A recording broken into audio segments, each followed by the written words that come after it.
Hello, welcome to the Battling Barrow Gaming and another terrain video, and this is continuing on with the series of my current dungeon tiles and hopefully final dungeon tiles.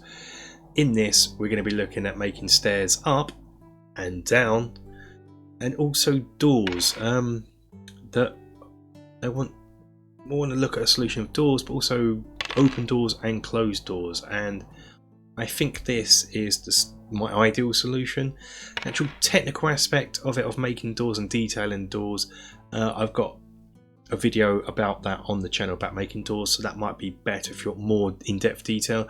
But again, like the previous video, I will go over and sort of have a recap on sort of making general doors. But yeah, that's it for this. Let's get into it. So we're going to start with the stairs going down because that's the most difficult. For this, I'm going to cut a strip of XPS foam the same thickness as my tiles, which is 1 1/4 inch. Once I've got that strip, I'm going to cut it down into lengths of 2 tiles wide, so that's 2.5 inches. And I'm also going to make single step stairs, so I'm just doing this just 1 tile square width, that's 1.25 inches. Once I've got that, I'm going to strip it down in width using a hot wire cutter. So here I'm doing it with, so I've got one piece that will be 1/4 of the thickness and leaving me with 3/4 of the thickness. Also repeating that on the single stepped stairs, and then I'm going to repeat the process but just cutting it so it's half of the thickness. And highly recommend using the hot wire cutter for this. I can't imagine it doing it any other way. And what this will do, this will leave us with a piece that is normal thickness, a piece that is 3/4 of the thickness, a piece that is half of the thickness, and a final piece that is 1/4 of the thickness. And this will give the illusions of stairs descending down. But the final step will come when we do the painting. Once I've got these all cut out, I'm just going to glue them onto a 1 inch thickness of chipboard as per all the other dungeon tiles. Leave that to dry and undercoat it in black Mod Podge. When it comes to the stairs down, you paint the top one as normal, and then come in with the next one and just paint, just looking at painting sort of 2/3 of it. I'm going to come in and paint half for the next one.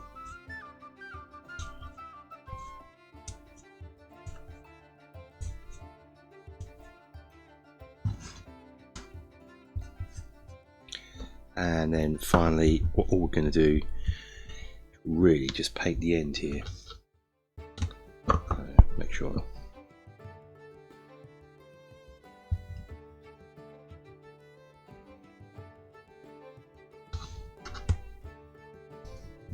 Hopefully you kind of get that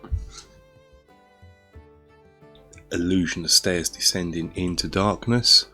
And obviously we still got to dry brush the tan as normal and give it a wash, but hopefully you can sort of see that already, that just giving that illusion of stairs going into darkness. When it comes to the tan stage, tan the top step as normal, so nice and heavy. Then the next step down just lighter, and then this step even lighter, and then the bottom step almost none at all, just to really add to that illusion of it getting dark as you're going down. So for ascending stairs it gets a bit easier. I need strips that are going to be, for the double stairs, the same width as 2 tiles, in this case 2.5 inches, and I'm also going to make a single width tile, so that will just be 1.25 inches. So I'm just going to cut out lots of strips of that to begin with. And now we just cut the steps out, so we need one that is 1.25 inches wide, another that is a 2.5 by 2.5 that I'm not showing here. What I'm showing here is the next step, which is going to be 3 wide, which is 3.75, and a final step that is going to be 5 inches. Once you got these cut out, you can see them put together here. They're not glued yet, but I'm going to come in with stone and give it a good texturing. Then I'm just going to engrave in a sort of grid pattern onto the double stairs, just so it matches the corridor pieces, remembering to do the front facing bit here. And once that's done, it's just a case of gluing all the steps together in the correct order. Once the glue's dried, I'm going to come in with the rock and texture the sides. And then I'm going to use my sculpting tool to carve in a sort of brick pattern, because you've already got the horizontal lines there from where the bits of XPS go together. So once I've got the stone texture in, I can come in with my sculpting tool and just sculpting some vertical lines just to do a brick pattern, and it hides the fact that it's XPS just glued together. I've constructed a double step and a single step, which you'll see here, and these are just painted up in the same manner as the corridor dungeon tiles. I've still got to glue these onto some XPS foam, but that's the stairs done. So now we can move on to getting the doors constructed. To begin with, I'm just going to use some graph paper and Hugo as reference, and I'm just going to work out how big I want the doors to be. These are going to be single doors. I know I don't want them any wider than 2 grid squares wide, so that's 2.5 inches in my dungeon tiles. So I'm just making sure I've got the width and height correct. Once I've got that done, I straightened up the lines with a ruler, and I'm going to tidy up the curve with a compass.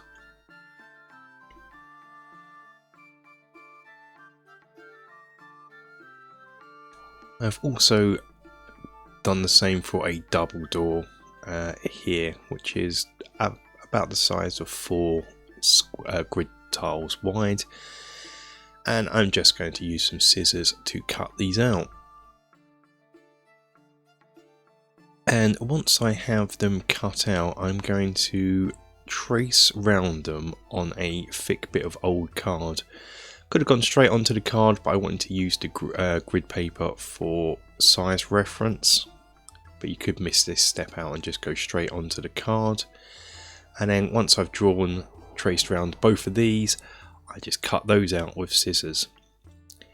On a sheet of 6mm XPS foam, I've drawn a grid pattern that will encompass one door frame into it, and then once I've done that, I just use the card template to trace round into each of those grids. 1 door per square. Then once I've got that done, I can come in and cut out all the grid tiles.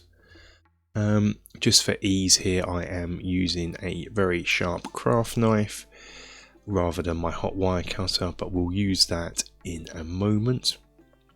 I will use the hot wire cutter to cut out the archway at the top, and I'll also use it to cut out the doorway in the middle here. And I'm going to be using the XPS foam for the door, so this will construct the archway and the wooden door itself. And when you're done, you'll be left with something like this. Just for now, put that to one side. I'm just going to come in and sort of mark a door pattern on. Just make sure you've got a stone sort of in the central part of the door here for structural strength. Then just going to sculpt that in. And what you want to do when you're sculpting it in, sculpt it in on the sides, inside and out, flip over and then match them up. Rock texture, just on the front and back, nothing too heavy. The nice thing about my wife being into crafting and cake decorating herself is she has some interesting bits. So she has this sort of stamp mould with a wood grain effect. So I'm going to use that to do the texture on the door itself, just to get a quick bit of texture in. I think you need to push quite hard. But you get some nice instant wood grain texture effect. Oh, I've got to watch out for that. And if you go over again, it will just make it probably the correct scale anyway for the piece. And then all I'm going to do is add in some deeper grooves for the planks. Next up, bit of a chipboard that's 2 1/4 long, so it's the same length as this, and just half an inch wide. PVA onto there. Then put these here onto here so it glues, and just make sure this still fits in there while it's drying. Right, yep. Cool. So you don't want to glue it in place, you want to just pop it out. So whilst that's drying, you can turn your attention to adding detail to the door. I've got a whole video on this, so I'm not really going to cover it here. But we're just going to put some sort of door handle in and some hinges. I've done this loads of times on the channel on various builds. Got a video about it itself, but just make from card and jewellery rings, and same with the hinges. And we just got to do it on both sides. Okay, let's talk double doors. Pretty much done in the same way as you can see here. All I've done is I cut them out, I added in these 2 or 3 bigger blocks. Door is pretty much the same way, but what I want to do is add in a bit more detail around here. So work on now. I've got some card, the door on. I'm just gonna trace around it.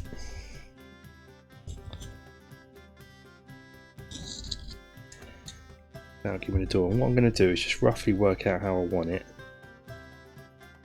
I'm going to put a little. I'm going to put like a metallic black frame around it. And I'll probably have a down the middle. So what my plan is I'll roughly do this. Probably do 2 strips actually. We'll probably work out in the middle better. And also going to come in with the hinges. Being it's a bigger door, we can make it look a bit more interesting, really. So do the same here.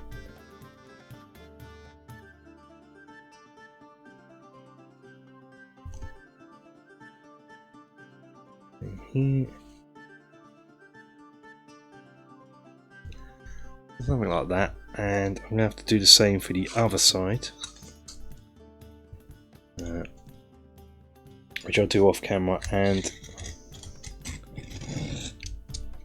what I'm going to do is probably cut out all this area here using a sharp knife. So it's, this way it looks like it's cut out, cut them in half. All I'm going to do now, glue them in place, allow it to dry, obviously do the other side.